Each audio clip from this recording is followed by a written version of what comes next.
Je serais peut-être plus tranché que tout à l'heure vis-à-vis du crédit.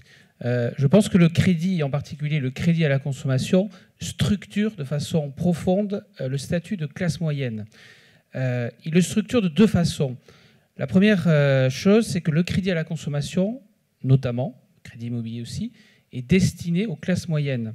Je prendrai l'expression de Dominique Régnier, celle de la tripartition de la population.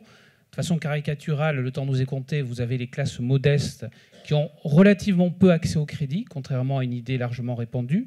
Vous avez à l'inverse les classes aisées qui ont accès au crédit, mais qui ont accès au crédit pour des raisons autres, qui sont notamment des raisons d'arbitrage entre crédit et épargne.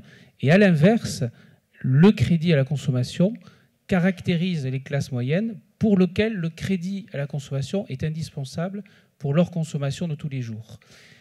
Vous aviez cité des chiffres, j'ai les mêmes. Donc 35% de non endettés, ça fait 65% d'endettés. C'est ce 65% d'endettés, on a 40% au titre du crédit à la consommation. C'est plus que l'ensemble de la population française et 30% pour le crédit immobilier. Donc premier élément, le crédit à la consommation, justement, est un élément structurant parce qu'il s'adresse à ces classes moyennes, des classes moyennes. Deuxième raison. La deuxième raison, c'est les usages. Et ce qui caractérise les classes moyennes, c'est certes leurs revenus, mais c'est aussi un mode de consommation et un usage. Et le crédit permet à ces classes moyennes d'anticiper cet usage et donc d'anticiper ce statut de classe moyenne. Ce statut, cet usage, il est triple. C'est l'accès à l'immobilier, permis grâce au crédit immobilier. C'est l'accès à l'automobile, vous l'avez largement évoqué, mais je voudrais rappeler qu'en France, 3 véhicules neufs sur 4 sont acquis grâce à un crédit.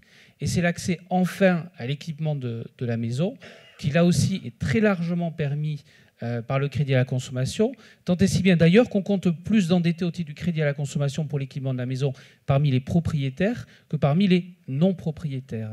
Et cet élément me paraît important. Je voudrais terminer par une dimension qui est historique. Là aussi, je reciterai Dominique Régnier qui parlait d'industrialisation et du lien entre classe moyenne et industrialisation. Il y a un lien avéré, puisqu'on voit que l'avènement des classes moyennes pendant les 30 glorieuses est corrélé à l'avènement du crédit.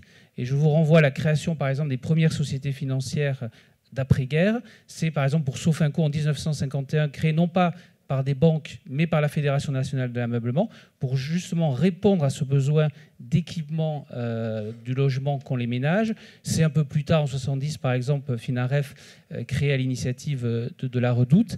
Et on voit qu'on a un lien historique très fort entre l'usage du crédit et le statut et l'appartenance aux classes moyennes.